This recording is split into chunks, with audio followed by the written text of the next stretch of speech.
Hey everybody, welcome back, Submarine History, and today we're going to be taking a look at World of Warships, update 0.11.9. This is the early access event for submarines, and this replay that I'm doing today, I recorded this on October 6th, so I think that was the day of the update, and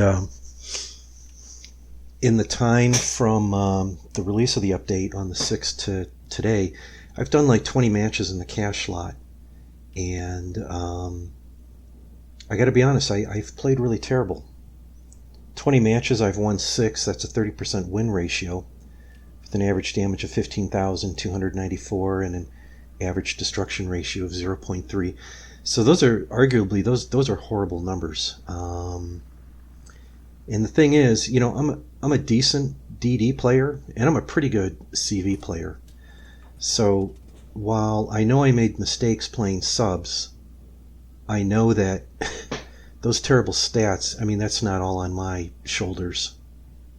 It's just one of those weird things about World of Warships. You just get in a run of bad luck, and it just starts this negative feedback loop, you know, and you just get to the point where you just want to rage quit and delete the game.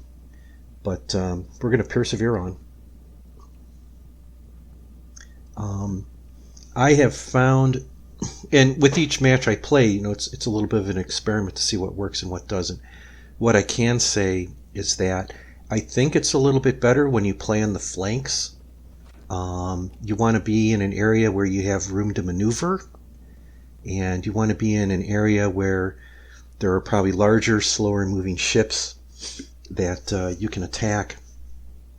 I still think that just diving into the middle of a map at the start of a round is really not the way to play submarines. You just don't have the hit point pool, and you're going to tend to have a higher concentration of ships, I think, in the center, which is just going to create this situation where the first time you use your active sonar ping, you know, everybody's just going to dunk on you. But when you're on the flanks, when you're in areas where you have room to maneuver, where it's more open water, you have that time to set up your shots and take advantage of what the submarine has to offer, which is low detectability and the guided torpedoes. Now, in the prior to videos or replays that I recorded, I didn't use the active ping mechanic.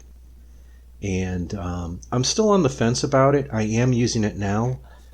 I did discover that in game, when you use your active ping and you actually hit ships, you actually do earn ribbons. So by using that ping mechanic, you are actually helping your own score. But you do have to be very careful about how you use it, what the situation is.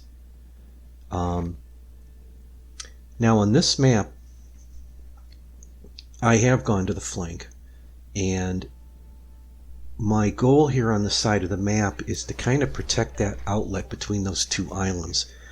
We have our team that's moving in from the south into the cap zone, and I think we're just going to stay on this side, and we're going to look for either ships escaping, or we're going to look for ships maybe coming around the island to the west and down into the center of that cap.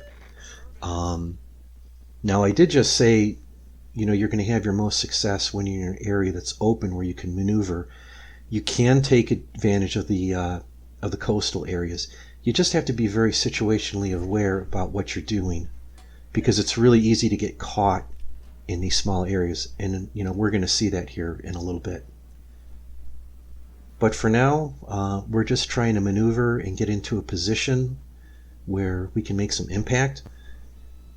You do have to be patient. You have to be really patient.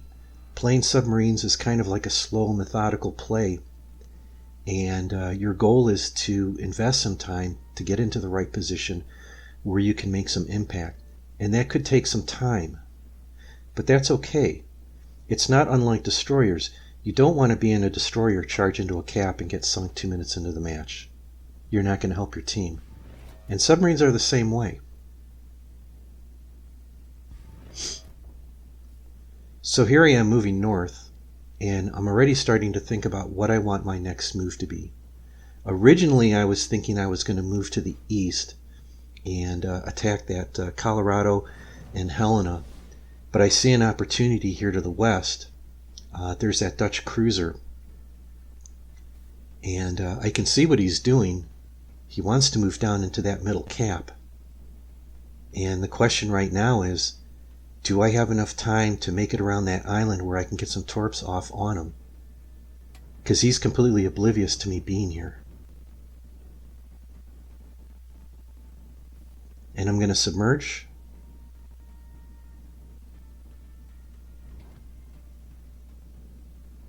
And I haven't submerged before, so I've got my full submergence time, which is really nice.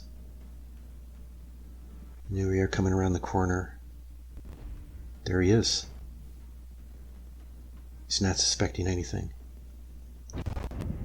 And we're just going to go ahead and fire these torpedoes. We are not going to ping on this occasion. I don't really see a need to. I'm looking at his smokestack. He's not moving very fast. I think he's trying to judge whether or not he should move into that cap. But that indecision on his part is going to be a problem.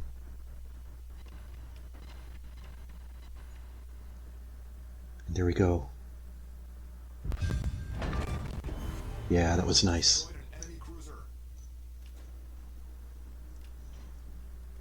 So now that we've dealt with that cruiser, we can go back and think about what we want to do with this Colorado.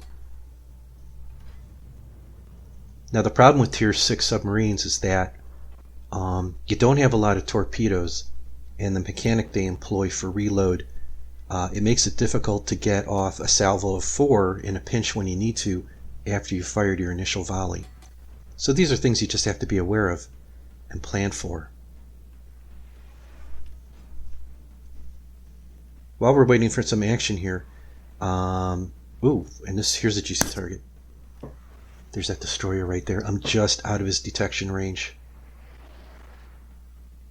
And let's see if we can light him up.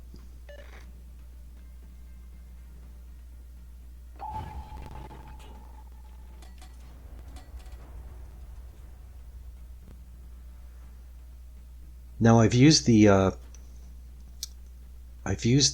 one hydrophone mechanic that you use with surface ships just to kind of help track them.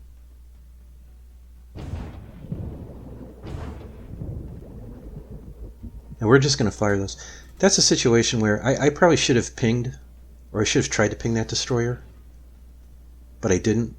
And I just didn't really want him to have any more idea of where I'm at. I do have that Florida down. Let's see. Yeah, that's a Florida on our side. I do have that Florida there theoretically for support. If I get into a jackpot, I can just kind of like sail towards them. But I think our torpedoes missed that destroyer. So we're just going to go ahead and we're going to proceed down.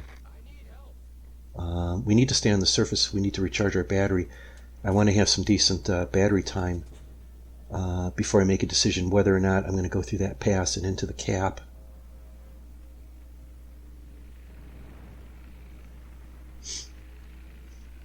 While we're waiting for something to happen, I do have to say I was kind of disappointed with the structure of the event. I haven't done an early access event since German Carriers, and that was quite a while ago. And that was still at a time where, you could just drop $100 and get 25 containers, and inside those containers, you'd have all the missions that you would need to actually unlock the early access ships. And the missions, they weren't real hard, but with the way they're doing things now, with having to potentially buy 62 bundles just to get the goods, it's really expensive, and I just, I'm just not cool with it. Now, to the credit of Wargaming, they are pretty open about the requirements and what's expected and what the odds are and stuff. So you can't say that they're trying to pull a fast one or anything. It was actually nice that they give you all that information now on odds and the number of containers and everything, so that you can make that decision. Do you want to spend the money or not? I decided that I'm not going to spend the money because I felt like I was probably going to have to buy upwards of 75% of the available bundles in order to get the stuff that I wanted, and I'm just not willing to do that right now. So here is this dilemma about being in tight coastal areas where there's limited maneuverability. I've got ships in front of me, I've got ships behind me, I'm kind of stuck in this little channel.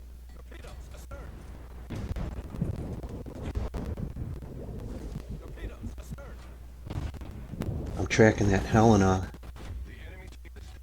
and it's kind of funny that Colorado just comes out of nowhere.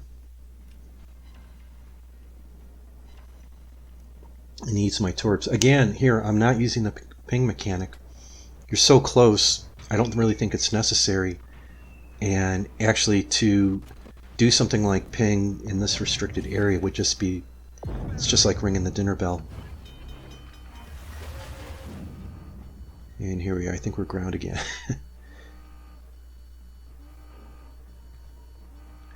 So what to do? Okay, so the Colorado's going behind the island. Okay, we're getting down here. I'm less than 30 seconds of submergence time. I've got 2 torpedoes ready to go. And at this point, we're just going to come up. We don't have enough time really to stay underwater. Let's see if we can get some torpedoes off on this Colorado. Oh, and man, this destroyer. This is the DD that we shot at earlier and we missed. So he had been tracking me. And here's this big mistake of the day. He won't make that mistake again.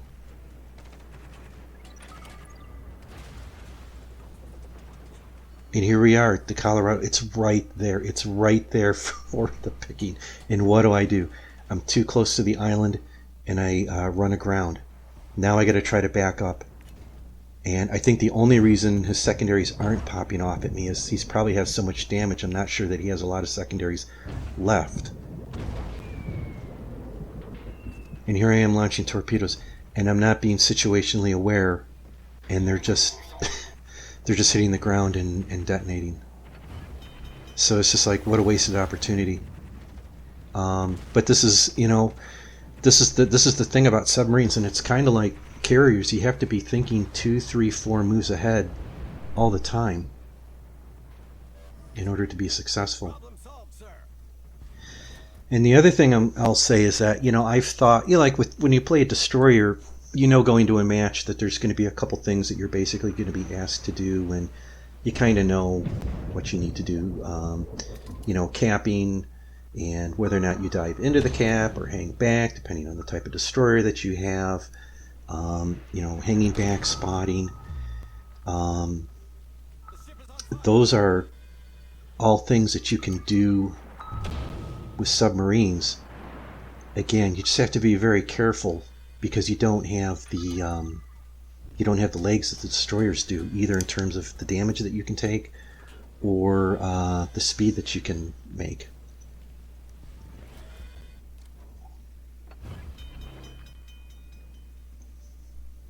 But in talking to some of my clanmates, you know, we were trying to figure out, you know, how do you play submarines? And I think the conclusion that we came up to is that there is no formula. And in fact, it's probably going to be like CVs, where every match you go into, it's going to be potentially different. And you'll never play 2 games quite the same way. And playing submarines, you may go into a match with an idea of this is my objective, but you have to be spatially and situationally aware so that you can change at any moment what you want your mission to be in order so that you can support your team. Because if you can keep your submarine alive long enough, you can be an impact player and make a difference, especially being that guy who's capping to allow all your other ships to focus on the enemy. And there we go, 3 ships. I could have played that match a little better, but I'm not disappointed with this. And I think this match shows the potential, the fun that you can have with it. And again, like I said, this was my 3rd match in the update. And probably what you're going to find is with a lot of matches, it's going to be either feast or famine. You're going to have a really great round and you're going to make a contribution, or you're going to be on the wrong side of the map and it's just not going to work out for you. But over time, you know, we'll all get a better feel about what the right way to play submarines is.